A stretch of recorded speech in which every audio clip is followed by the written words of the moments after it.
Neste documentário que está por trás da Amazônia, eu falo sobre os interesses estrangeiros no território amazônico, com uma pesquisa minuciosa que destruirá as narrativas sobre o que acontece de fato na Amazônia e desenhar os motivos de todo o conflito socioambiental na região, desmascarando a imprensa marrom, ONGs e alguns governos que há décadas vêm manipulando a opinião pública.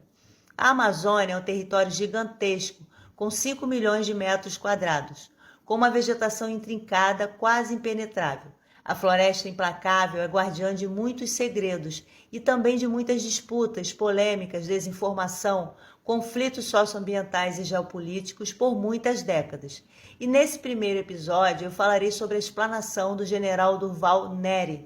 Por que o alto comando das Forças Armadas Brasileiras não fala nada sobre o que está acontecendo na Amazônia e os crimes em torno desse território que se instalou no Brasil? O general Durval Nery foi conselheiro do Centro Brasileiro de Estudos Estratégicos do Exército, sendo um profundo conhecedor do território. Segundo Durval Nery, nos anos 80, a New Steel mineradora garimpou 40 milhões de toneladas de manganês do Amapá. A empresa pertence ao filho do ex-presidente americano Roosevelt. Faturou bilhões de dólares e só deixou buracos, prejuízos trabalhistas, ambientais, econômicos. Esses países mais ricos do mundo que destruíram no passado as suas florestas, agora eles querem ser os guardiães da nossa floresta. Da nossa floresta. E afirma que 98% do nióbio está no Brasil. Segundo ele, a ONG inglesa WWF é financiada por Jacob Rothschild, por George Soros e pela Fundação Ford, do famoso Clube de Roma. Segundo ele, a WWF brasileira recebeu do PSDB, do ex-presidente Fernando Henrique Cardoso, autorização federal para atuar a partir de 1996. E nesta mesma ocasião, Fernando Henrique assinou a OIT 169 e Lula ratificou. E dispunha sobre o desmembramento da Amazônia em 217 micronações por causa dos minérios também, por causa da água potável, né? Então isso aqui vai ser só a porta de entrada. A gente deixando as ONGs estrangeiras tomar de conta dessa região aqui, vai ser só o começo. Futuramente eles vão entrar adiante também. A empresa Rothschild recebeu carta branca e isenções fiscais para explorar minas de diamantes em território amazônico, se beneficiando da Lei Candir, promulgada por FHC. A empresa fatura bilhares de dólares com diamantes da Amazônia. O senador Mozarildo Cavalcante foi presidente da CPI das ONGs e revela: tivemos casos no Amazonas em que havia descaminho de recursos minerais. O vice-presidente de uma das ONGs foi preso transportando 1 tonelada de ametista e 300 quilos de tantalita, que é um mineral nobre de terceira geração. Em Rondônia, nós pegamos 2 ONGs que estavam desviando recursos destinados à saúde indígena, das quais elas estavam conveniadas para isso. Enfim, existe ONG para todo gosto no Brasil. E muitas delas são sérias, mas a grande maioria hoje, principalmente essas que estão envolvidas com a questão indígena e com a questão ambiental, são um conjunto de ONGs picaretas que realmente precisam ser muito investigadas pelo Ministério Público, pela Polícia Federal. Essa que é a verdade. O Brasil está sofrendo essa invasão numa guerra programada por fora. Por quê? Porque na Amazônia existem os metais. O prefeito da cidade de Pacaraima, ameaçada de extinção, promete lutar e denuncia. O presidente Lula diz que tem ONGs que são mais poderosas que partidos políticos no Brasil. Ele disse publicamente. Ele diz que não aguenta mais, está cansou de pressões internacionais aonde ele vai para demarcação contínua. E os interesses dos brasileiros que votaram nele? Não conta? A gente costuma aqui em Roraima dizer que há interesses internacionais em cima disso, né? Nossa Amazônia, interesse principalmente que nessa área da reserva indígena é uma área muito rica, tem um diamante, ouro. Membros do alto escalão do Exército apoiam críticas do general Heleno ao indigenismo caótico e entreguista. O que fizeram os senhores generais? Segundo o general Nery, há na Amazônia mais de 200 mil ONGs estrangeiras fomentando órgãos internacionais sobre as queimadas. Ele afirma que as queimadas estão na periferia e não dentro da Amazônia legal. Segundo ele, o objetivo dessas ONGs é desestabilizar o governo e provocar uma reação dos órgãos internacionais numa intervenção na O Amazônia. índio da etnia Macuxi é o Tuxaua, o cacique de uma maloca. Ele deixou a reserva em que vivia para morar na cidade e explica. Todo assembleia tem estrangeiro. Vem da Itália, vem da Alemanha, vem do Japão, tudo vem para a Assembleia Grande no programa São Marcos. De quanto em quanto tempo acontecem as assembleias? Acontece em mês e mês.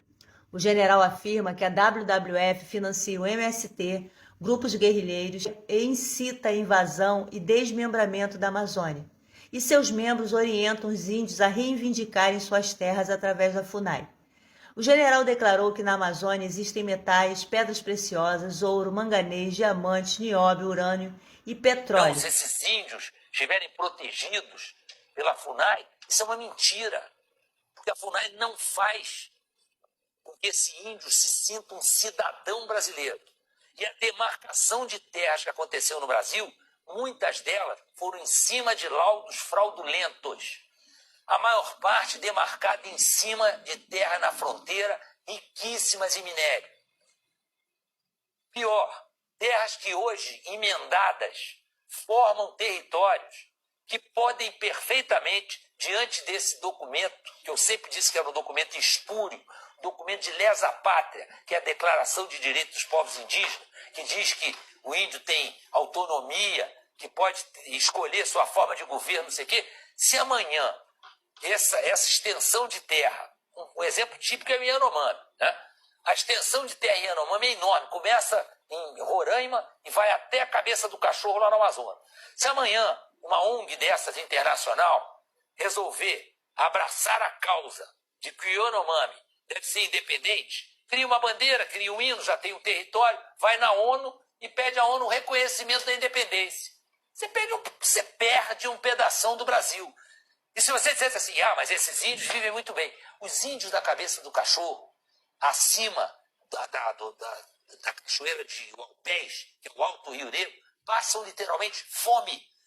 Tem um documentário do Fachel excelente, mostrando os índios morrendo de inanição, morrendo por não ter remédio para cuidar da doença. O general Nery relatou num episódio dentro de uma área Yanomami, encontrou uma pousada protegida por 15 homens, todos ex-militares americanos, e que foi confrontado de forma grosseira.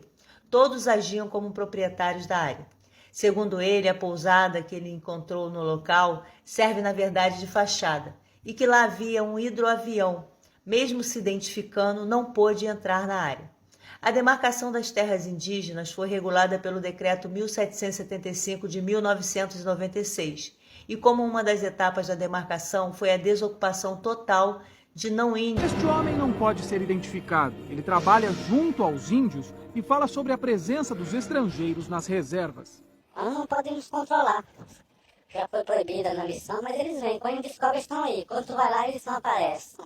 Ninguém me diz que é padre, o cara não é geólogo, todo mundo pergunta lá e vem. O ex-secretário, o então secretário de Defesa dos Estados Unidos, Rumsfeld, ele elaborou com o governo americano o conceito de soberania relativa. Ou seja, o país que não tem condições de estar presente em alguma parte do seu território ou dar segurança para a sua população ou para o meio ambiente, ele deverá sofrer uma intervenção. Então, em 2002, a partir daí, os países desenvolvidos passaram a considerar soberania relativa como uma realidade. Ele afirma que o PSDB é o partido da nova ordem mundial, que os globalistas financiam o PSDB e que são os responsáveis no Brasil pelo marxismo cultural, feminismo, liberação de drogas, que o PT é apenas mais um partido manipulado por eles, como a maioria que está vendendo o Brasil. Colocar o Brasil como um dos grandes poluidores, quando, na verdade, o Brasil é o único país do mundo que conseguiu chegar ao século XXI com 4 milhões de quilômetros quadrados de área preservada. Nenhum país do mundo conseguiu isso. A Europa acabou com suas florestas, Estados Unidos, Canadá acabaram com suas florestas. E o Brasil preservou. Eu sou Samantha Ledo, da Rede Comunique. Curta, siga, comente, compartilhe e até a próxima.